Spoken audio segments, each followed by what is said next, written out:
Matapos silang ma-reincarnate bilang kambal na anak ng sikat na idol na si Ai, kailangan nilang magtulungan para mahanap ang pumatay sa kanilang ina. Nagsisimula ang kwento kay Goru, isang doktor na tahimik pero sobrang fan ng idol na si Ai. Para sa nurse niya, kakaiba ang paghanga niya kay Ai, pero ipinaliwanag ni Goru na nagsimula siyang sumuporta kay Ai dahil sa dati niyang pasyente na si Sarina, isang batang babae na mahal si Ai at nangangarap na kung ma-reincarnate siya, gusto niyang maging anak ng isang celebrity. Namatay si Sarina noong 12 years old pa lang siya, kaya dinala ni Goru ang pangarap niya sa pamamagitan ng pagsuporta kay Ai. Isang araw, naging parang isang panaginip ang lahat nang si Ai mismo ang dumating sa hospital niya para magpa-check up. Si Ai ay 16 years old pa lamang na lihim na nagbubuntis sa kasalukuyan at kambal ang dinadala niya.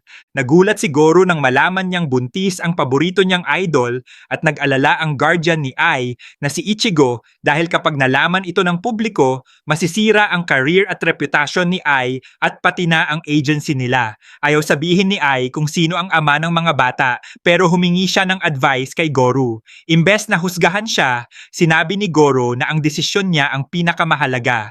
Nagpasya si Ai na manganak ng sikreto at ipagpatuloy pa rin ang pagiging idol pagkatapos. Pumayag si Goro na tulungan siyang ipanganak ang mga bata kahit alam ng isang parte niya na maaaring baguhin ng pagiging ina ang future ng idol na sobrang hinahangaan niya. Sa araw na inaasahang manganganak si Ai, may nakitang kahina-hinalang lalaki si Goro sa labas ng hospital. Alam ng lalaki ang pansamantalang ginagamit na tagong apelido ni Ai, isang bagay na hindi dapat alam ng publiko. Hinabol siya ni Goro pero itinulak siya ng lalaki sa bangin at naiwan siyang malubhang sugatan. Habang namamatay si Goro, naalala niya ang sinabi ni Sarina tungkol sa reincarnation. Kasabay nito, ang panganganak ni Ai. Nagising si Goro bilang isa sa newborn twins ni Ai. Siya na ngayon si Aqua, ipinanganak muli pero dala pa rin ang lahat ng alaala niya sa dati niyang buhay habang ipinanganak din ang kambal niyang babae na si Ruby. Nahihirapan si Aqua intindihin ang bago niyang buhay pero nagdesisyon siyang i-enjoy muna ang pagiging anak ni Ai habang palihim na inaalam kung ano talaga ang nangyari. Si Ruby ay reincarnated din at naghinala si Aqua matapos makita kung gaano kalakas ang reaksyon niya sa performances ni Ai. Itinatago sa publiko ang existence nila kaya ang asawa ni Ichigo na si Miyako ang napilitang magbantay sa kanila habang bumabalik sa trabaho si Ai. Napagod at nainis si Miyako at naisip pa niyang ibenta sa magazine ang secret tungkol sa mga anak ni Ai pero tinakot siya ni na Aqua at Ruby sa pagpapanggap na mga divine being sila kaya nakumbinsi siyang protektahan ang sikreto ni Ai. Habang lumalaki ang kambal, mas napapansin ni Aqua ang mga senyales na baka si Ruby ay si Sarina na reincarnated. Si Ruby ay walang takot maging malapit kay Ai habang si Aqua naman ay may limit dahil nasa isip pa rin niya ang pagiging adult niya noon. Nahihirapan din si Ai sa pera dahil kahit matagumpay ang idols, hindi sila kumikita ng kasing laki ng iniisip ng mga tao. Sa isang concert, naapektuhan si Ai ng hate comment na nagsabi ng peke ang ngiti niya. Pero nang makita niya sina Aqua at Ruby na sumasayaw at sumusuporta sa kanya mula sa crowd, napalitan ang mga ito ng mga tunay na ngiti at nag-viral ang clip at pati ang mga haters ay umamin na mukhang totoo ang ngiti niya. Nagsimulang makakuha si Ai ng mas maraming acting work at dito unang nakita ni Aqua ang tunay na takbo ng entertainment industry. Sa isang drama set, nakilala niya ang direktor na si Taishi na nagpaliwanag na hindi sapat ang ganda at talento. May actors na kinukuha para makahakot ng audience, may iba na kinukuha dahil sa talento at husay sa pag-arte at may iba naman dahil bagong muka sila na may potential. Hindi pa sobrang husay ng acting ni Ai pero dahil masyado siyang kapansin-pansin, natatabunan niya ang lead actress kaya karamihan sa scenes niya ay tinanggal. Na-realize ni Aqua na hindi patas ang industry at madalas nakadepende ang success sa politics, agency, at kung paano ka nilalagay sa likod ng kamera. Inalok ni Taishi si Ai ng isa pang acting job pero may kondisyon, kailangan ding lumabas si Aqua sa film. Doon nakilala ni Aqua si Kana, isang child actress na kilala sa mahusay na talento sa pag-arte, at agad siyang nainis dito nang insultuhin nito ang acting ni Ai. Sa film, ginampanan ni na Aqua at Kana ang dalawang creepy na bata. Alam ni Aqua na hindi niya kayang tapatan ang galing ni Kana, pero na-realize niyang kinuha siya ni Taishi dahil natural na parang unsettling ang personality niya. Ginamit niya iyon at nag-perform ng maayos. Na-frustrate si Kana dahil nahigitan siya ni Aqua sa paraang hindi niya inaasahan at ipinaliwanag ni Taishi na ang pagiging madaling katrabaho ay kasing halaga ng raw acting ability. Naging maganda ang pagtanggap sa film at nagsimulang tumaas ang career ni Ai. Dumami ang trabaho niya, naging mas busy ang Bikomachi at lumaki na ang twins para makapagsalita ng natural ng hindi kahina-hinala. Nahihirapan si Ruby sa dance sa preschool dahil sa dati niyang buhay, may sakit siya at halos palaging nasa hospital room. Napansin ni Ai na takot si Ruby matumba kaya tinuruan niya itong tumayo ng may kumpiyansa. Naalala ni Ruby ang panunood niya ng performances ni Ai ng daan-daang beses bilang Sarina at nagdesisyon siyang hindi niya sasayangin ang healthy body na meron siya ngayon. Palihim siyang pinapanood ni Aqua habang nagpa-practice at na-realize niyang may tunay na talento si Ruby. Umabot sa malaking turning point ang career ni Ai nang ma-schedule ang Bikomachi na mag-perform sa stadium.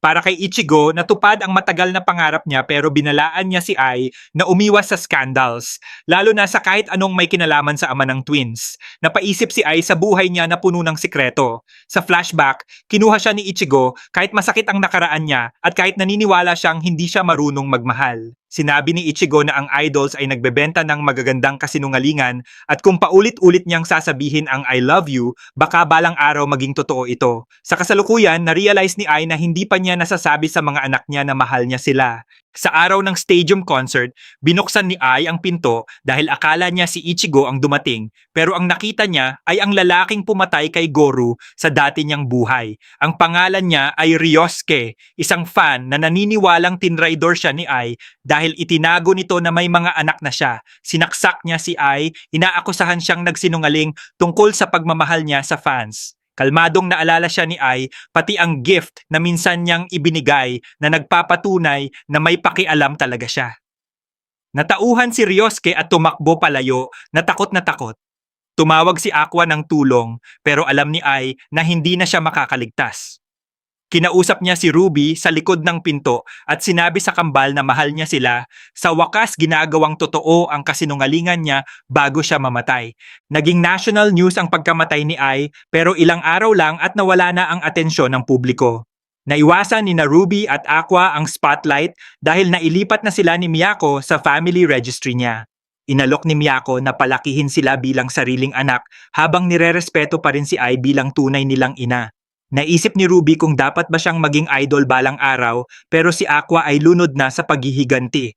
Na-realize niyang hindi kayang mahanap ni Ryosuke ang hospital at apartment ni Ai ng mag-isa. May taong malapit kay Ai na nagbigay sa kanya ng impormasyon. Napagdesisyonan ni Aqua na malamang nasa entertainment industry ang ama nila at hahanapin niya ito gamit ang DNA testing tapos maghihiganti siya. Pagkalipas ng 10 taon, nasa high school na si Ruby at nangangarap sundan ang yapak ni Ai bilang idol. Si Aqua naman, mas matanda na at mas malamig ang ugali, binabalaan siya tungkol sa masakit na realidad ng entertainment industry pero ayaw ni Ruby mabuhay sa takot. Nag-audition siya sa isang idol group at umaasang papasa pero palihim siyang sinabotahe ni Aqua gamit ang phone ni Taishi, nagpanggap bilang agency at sinabi kay Ruby na hindi siya pumasa. Binlock pa niya ang totoong number ng agency sa phone ni Ruby. Sabi ni Aqua, hindi niya hahayaang sundan ni Ruby ang dinaanan ni Ai pero naniniwala si Miyako na ang pagprotekta kay Ruby ay hindi dapat mangahulugan ng pagdurog sa pangarap niya. Kalaunan, may ibang agency na nag-scout kay Ruby pero duda si Aqua na baka hindi maayos ang offer. Nag-imbestiga siya at nalaman niyang hindi patas ang management ng idol group, mababa ang sweldo, at may posibilidad ng favoritism. Gusto pa rin ni Ruby maging idol kaya nag-alok si Miyako ng mas ligtas na daan. Pwedeng pumirma si Ruby sa family agency nila at si Miyako mismo ang gagawa ng bagong idol group. Tinanggap ito ni Aqua dahil direkta nilang mapoprotektahan si Ruby. Kasabay nito, patuloy na nagtatrabaho si Aqua kay Taishi, hindi dahil nangangarap siyang umarte, kundi dahil ang pagiging malapit sa industry ay nagbibigay sa kanya ng mas malaking chance na mahanap ang ama niya. Nag-apply sina Aqua at Ruby sa Yoto High School, isang school na puno ng young performers. Pumasok si Ruby sa Performing Arts Department habang General Studies ang pinili ni Aqua. Doon muling nakasama ni Aqua si Kana na naaalala siya mula sa childhood film nila. Nalungkot siya nang sabihin ni Aqua na tumigil na siya sa acting, pero inalok pa rin niya itong pag-isipan ang isang role sa live action show na pinagbibidahan niya. Noong una, hindi interesado si Aqua hanggang marinig niya ang pangalan ng producer, Kaburagi. Kilala ni Aqua si Kaburagi mula sa lumang phone ni Ai na ilang taon niyang sinubukang buksan at nakita niya ang chance na makakuha ng DNA nito. Tinanggap ni Aqua ang role dahil gusto niya ang DNA ni Kaburagi, hindi dahil gusto niyang umarte. Ang show ay mahinang adaptation ng sikat na manga, puno ng gwapo pero inexperienced actors. Pinanood ni na Ruby at Miyako ang earlier episodes at na-realize nilang pangit ang writing at acting. Ipinaliwanag ni Kana na ang show ay ginawa mainly para i-promote ang young models at pinipigilan niya ang sarili niyang husay para hindi lalong magmukhang masama ang iba. Alam niyang pwedeng masira ang reputasyon niya dahil dito, pero natutunan niya na kung gusto niyang magpatuloy sa trabaho, kailangan niyang maging useful sa production. Sa set, nakita ni Aqua kung gaano kababa ang budget at gaano kagulo ang schedule. Sinusubukan ni Kana buhatin ang buong production habang ang male lead na si Melt ay sobrang hina umarte. Alam ni Aqua na average lang ang acting niya pero nagdesisyon siyang gamitin ang scene para mag-shine si Kana. Habang filming, nag-improvise siya, ininsulto si Melt habang in character, gumawa ng tension at inayos ang scene para makapagbigay si Kana ng emotional performance. Ang pag-iyak ni Kana ang naging highlight ng finale. Ang original manga creator na nawalan na ng pag-asa sa adaptation ay nanood ng last episode at umiyak dahil kahit isang scene lang, nakuha nito ang spirit ng work niya. Sa farewell party, pinuri si Kana ng manga creator at umiyak siya dahil sa wakas nakilala ang effort niya. Nakuha ni Aqua ang DNA ni Kaburagi mula sa sigarilyo at nakumpirma niyang hindi sila magkamag-anak. Pero may alam pa rin si Kaburagi tungkol kay Ai. Sinabi niya kay Aqua na dati niyang tinulungan si Ai makakuha ng trabaho at ipinakilala siya sa mga lugar kung saan pwede siyang makipagkita ng palihim. Kapalit ng mas maraming impormasyon, hiniling ni Kaburagi kay Aqua na sumali sa isang reality dating show. Pumayag si Aqua dahil kahit anong clue tungkol sa relationships ni Ai ay pwedeng maglapit sa kanya sa ama na nagplano ng pagpatay dito. Sa school, nakilala ni Ruby si Minami, isang gravure model, at si Frill, isang sikat na performer. Nakaramdam si Ruby ng pressure dahil halos lahat ng nasa paligid niya ay may career na, habang siya hindi pa nagde-debut. Hiniling niya kay Miyako na gawin siyang idol agad at iminungkahi ni Aqua na i-recruit si Kana dahil may talento siya, kilala ang pangalan niya, at wala siyang kasalukuyang agency work. Nahihirapan si Ruby magtanong, pero gumawa ng meeting si Aqua. Akala ni Kana magko-confess si Aqua sa kanya, pero nakita niyang nandoon din si Ruby. Hiniling ni Ruby kay Kana na sumali sa bagong idol group at nagdalawang isip si Kana dahil pwedeng tapusin nito ang acting career niya. Muntik nang tanggihan ni Kana ang offer dahil insecure siya sa itsura niya at future niya. Pero sinabi ni Aqua na mas cute siya kaysa average idol at magiging mas ligtas si Ruby kung may tulad niya sa grupo. Paulit-ulit na tumatanggi si Kana pero alam ni Aqua ang weak points niya at nakumbinsi pa rin siya. Sumali siya sa agency ni Miyako, nagpapanggap na career change lang ito habang alam ni Ruby na kinukumbinsi lang ni Kana ang sarili niya. Hindi nagtagal, ipinalabas ang reality dating show ni Aqua at parehong nagulat sina Ruby at Kana na sobrang iba ang kilos niya sa show. Charming at friendly siya kaya naiinis sila lalo na kapag pinupuri niya ang mga babaeng contestants. Naiinip si Aqua sa dating show pero nananatili siya dahil ipinangako ni Kaburagi ang impormasyon tungkol kay Ai. Kasama sa cast sina Yuki, Akane, Memcho, Nobu at iba pa na lahat ay may kanya-kanyang paraan para mapansin. Natutunan ni Aqua na hindi fully scripted ang reality shows pero lahat ay nagpapakita ng mas maayos na version ng sarili nila. Gumagawa ng drama si Yuki para sa screen time, gusto ni Mem ng subscribers, at nahihirapan si Akane mapansin. Nakita ni Aqua na may contestants na talented at strategic, habang ang iba naman ay desperadong mapansin dahil ang entertainment industry ay walang lugar para sa mga hindi kayang mag-stand out. Habang abala si Aqua sa dating show, gusto ni Miyako na magkaroon muna ng audience sina Ruby at Kana bago sila mag-live performance. Dinala niya si Pion, isang masked fitness YouTuber na kumikita ng napakalaki. Nung una, ininsulto siya ni Kana pero agad siyang humingi ng tawad nang malaman kung gaano siya ka-successful. Tinulungan sila ni Pion gumawa ng collaboration video, pinasayaw sina Ruby at Kana nang nakamas ng 1 oras bago ipakita ang mukha nila. Natapos nila ang challenge at nang tanungin ang group name nila, pinili ni Ruby ang Biko Machi, binubuhay ang lumang pangalan ng group ni Ai at tunay na sinisimulan ang idol journey niya. Sa reality show, pinipressure ng agency ni Akane na mag-iwan siya ng marka bago matapos ang season. May staff na nagmungkahi na maging bad girl siya para makakuha ng atensyon. Habang filming, aksidenteng nakalmot ni Akane ang mukha ni Yuki habang sinusubukan niyang pigilan itong kunin ang isang lalaki.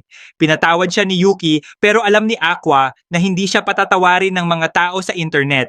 Nag-apologize online si Akane, umaasang huhupa ang sitwasyon pero mas lumala ito. Dumagsa ang hate comments, pinag-usapan siya ng classmates at pati dating supporters niya ay tumalikod. Sa sobrang bigat at pag-iisa, nagdesisyon si Akane na wakasan ang buhay niya.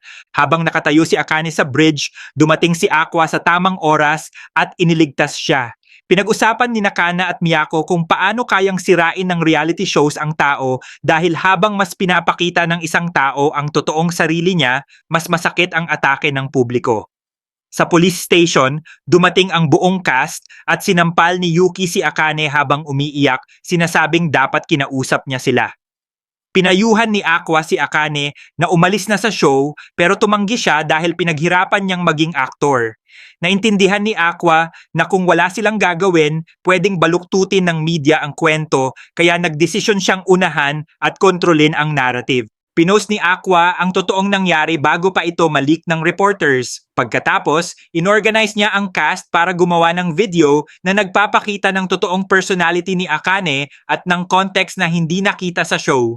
Tinulungan ni Memcho na gawing viral ito, gumawa si Ken ng music at sinabi ni Yuki na may footage ng pagyakap niya kay Akane pagkatapos ng scratch. Pinressure ni Aqua ang direktor para ibigay ang raw video, sinasabing 17 years old lang si Akane at dapat siyang naprotektahan. Nagtrending ang final video, binago ang opinyon ng publiko at nailigtas ang reputation ni Akane kahit alam ni Aqua na pwede pa ring balikan ng mga tao ang incident kahit lumipas ang maraming taon. Nang bumalik si Akane sa show, iminungkahi ni na Aqua at Mem na gumanap siya ng character imbes na ipakita ulit ang totoong sarili niya. Inilarawan ni Aqua ang klase ng babaeng gusto niya at na-realize ng iba na si Ai ang tinutukoy niya. Masusing ni-research ni Akane si Ai at bumalik na halos perpektong ginagaya ang posture, aura at emotional rhythm nito. Nabigla si Aqua dahil nagawa ng acting ni Akane na buhayin ang karisma ni Ai sa paraang akala niya imposible. Ang galing ni Akane ay nasa pag-analyze ng role at pagpasok sa loob nito. Na-realize ni Aqua na baka mas naiintindihan ni Akane si Ai kaysa sa kanya, kaya pwede siyang maging useful sa revenge niya. Halatang naaapektuhan si Aqua tuwing umaarte si Akane na parang si Ai. Sinubukan ito ni Mem sa pamamagitan ng paghingi ng isang gamit at tumanggi si Aqua, pero nang si Akane ang humingi, agad siyang sumunod. Pinanood ni na Ruby at Kana ang show at naging uncomfortable si Kana nang makita niyang sinusuportahan ng publiko ang pairing ni na Aqua at Akane. Kalaunan, inaya ni Aqua si Kana na mag-skip ng class at maglaro ng catch. Sinabi niyang komportable siyang kausapin si Kana dahil wala itong hidden agenda. Tinanong ni Kana kung may gusto siya sa show at inamin ni Aqua na hindi siya in love kay Akane mismo, naaakit lang siya sa I like performance na ginawa nito.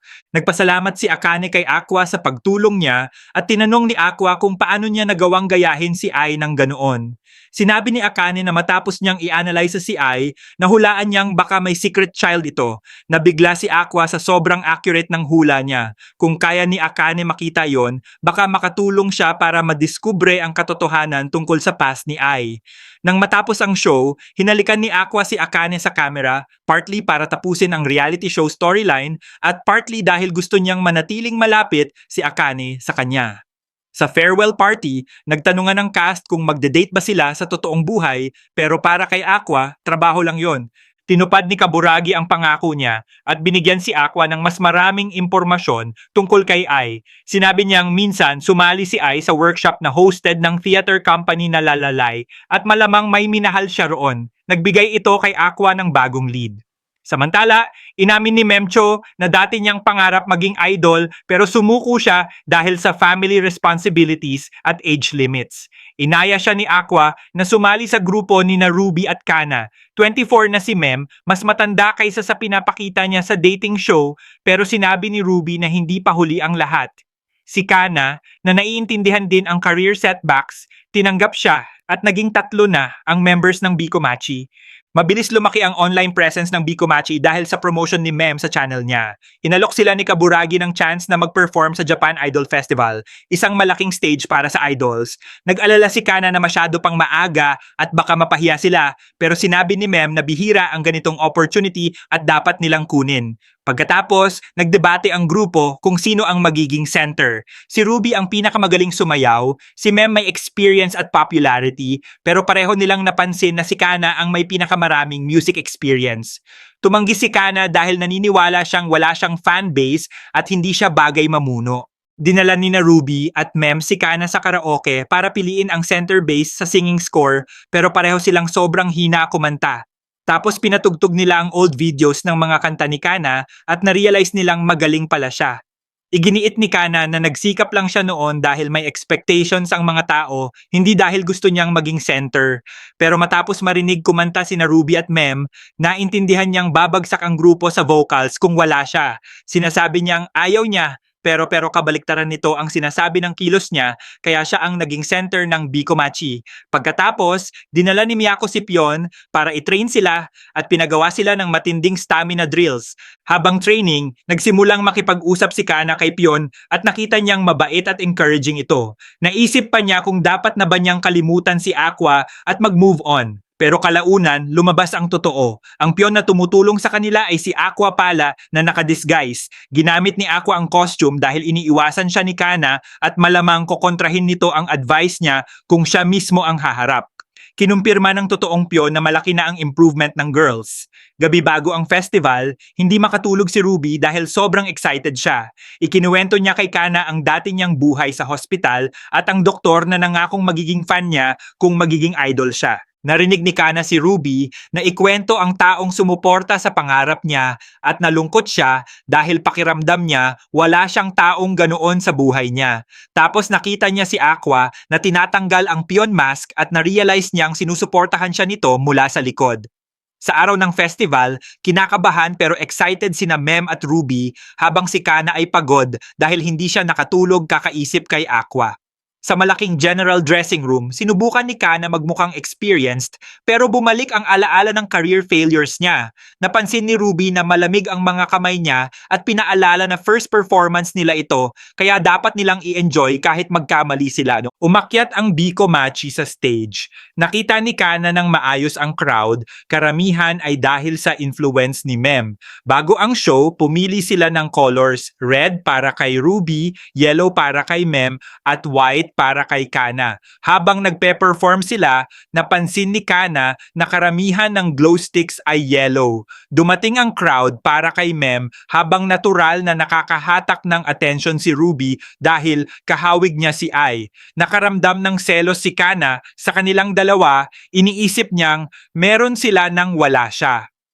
May dating fan ng Biko Machi na napansin ding may bakas ni Ai kay Ruby na nagpapakitang baka balang araw siya ang maging tunay na star ng grupo. Habang nasa second song, nabigatan si Kana sa pakiramdam na walang nakatingin sa kanya. Sa loob ng maraming taon, isang tao lang ang gusto niyang sumuporta sa kanya pero wala ito. Tapos nakita niya si Aqua sa crowd, hawak ang lahat ng glow stick colors kasama ang kulay niya. Isang tingin lang iyon pero kumalma siya at nakapag-perform ng mahusay. Pagkatapos ng festival, tinanong ni Kana si Aqua kung ano ang tingin niya. Sabi niya, maganda yon para sa first performance nila pero ayaw niyang sobra silang purihin dahil mas marami pa silang mas magagandang concerts sa future. Nagkunwari si Kana na naiinis pero halatang gumaan ang loob niya sa sinabi nito.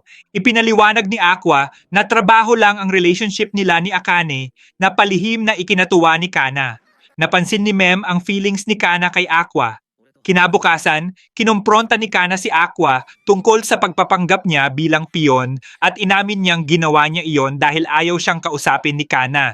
Napansin ni Ruby na mas nagiging tulad ng dati si Aqua kapag kasama niya si Kana. Samantala, pinag-usapan ni Nakaburagi at isa pang producer ang malaking stage adaptation ng Tokyo Blade kasama ang Lala Lai Theater Company.